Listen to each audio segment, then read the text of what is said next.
Hey there, Sharon Horne-Ellstrom here. Welcome to day 48 of our Get Your Goals annual challenge. Do one thing every day to get what you want. Today we're talking about, and this whole month, we're focusing on emotional well-being. Emotional intelligence is a component of emotional well-being.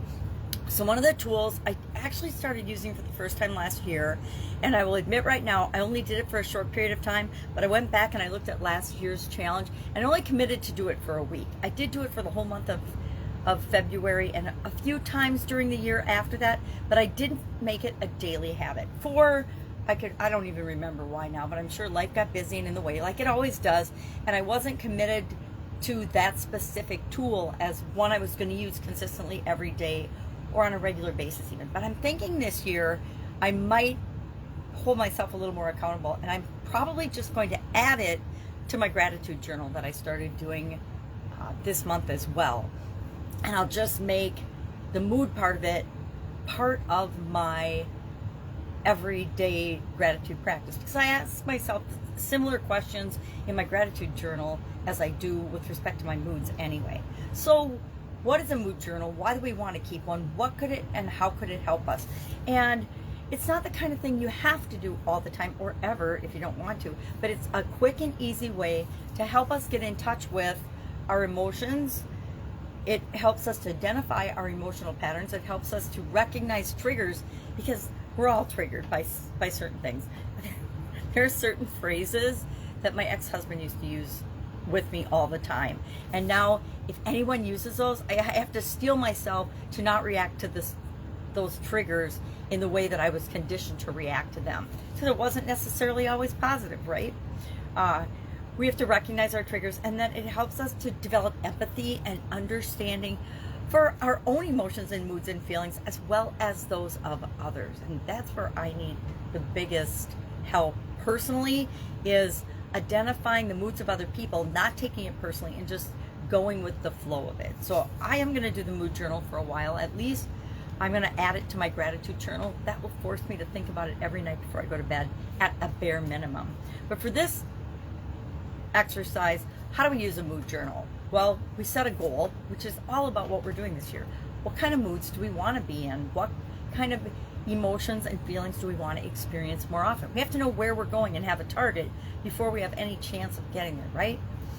We have to have our destination in mind. Second, choose a format. How are you going to keep track of your moods? Now, I thought about it this morning, and I thought, well, the mood journal isn't very, and why I probably stopped doing it is I'm not going to carry that around with me and have it with me all the time.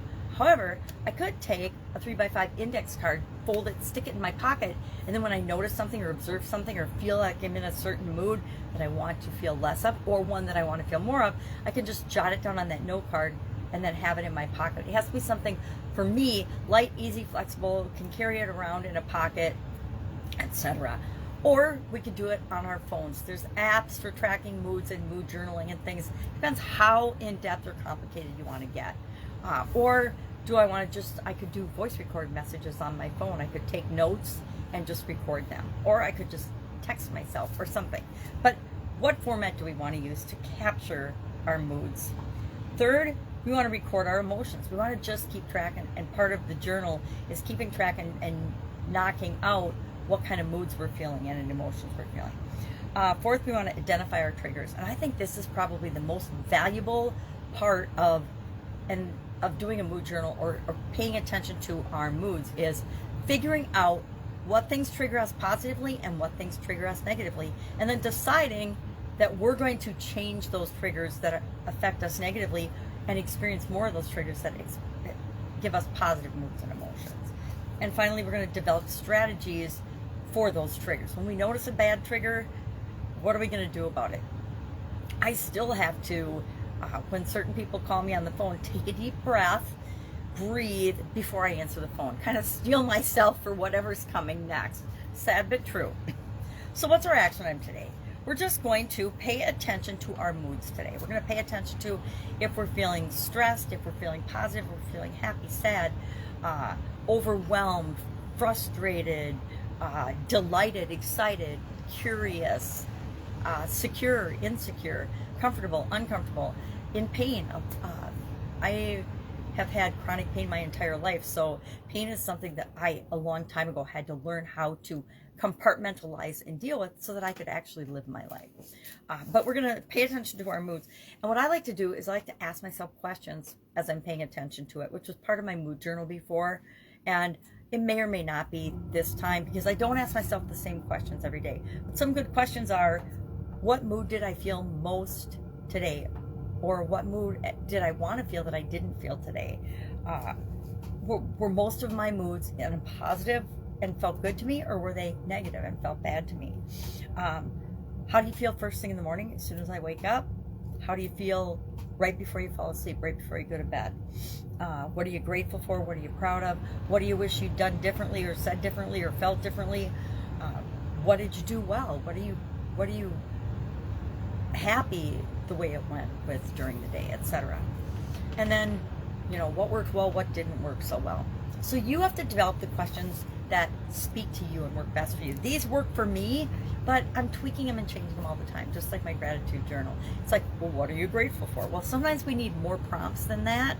Sometimes we don't. Sometimes you just have a blank piece of paper and you know what you want to write about.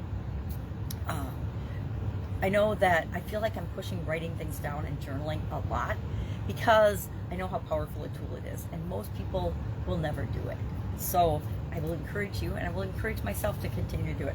I've got my gratitude journal propped up in a space right by my bed, so when I go to turn off my light, if I haven't done it yet, I have to do it because it's right in my face. I can't miss it. And that has actually worked really, really well for me this year since we started doing it. I think it's only been a week. But it's worked really well because I won't let myself go to sleep now until I at least jot down a few things that I'm grateful for. So we have to do what works for us. Any questions about this? Hit me up. Otherwise, you don't have to do a mood journal, but do pay attention to your moods and your emotions today and ask yourself some questions about it. And then share in the comments just one thing you observe. Hey, I feel blank most of the time, or I didn't feel happy at all today, or I didn't feel like I was loved or loving at all today, and that's my number one core emotional value, etc. So pick something and observe something, because we want to get an aha moment for ourselves out of this exercise. It's kind of the point of every day, doing one little thing every day to get what we want. All right, questions, ask. Otherwise, I'll be with you tomorrow.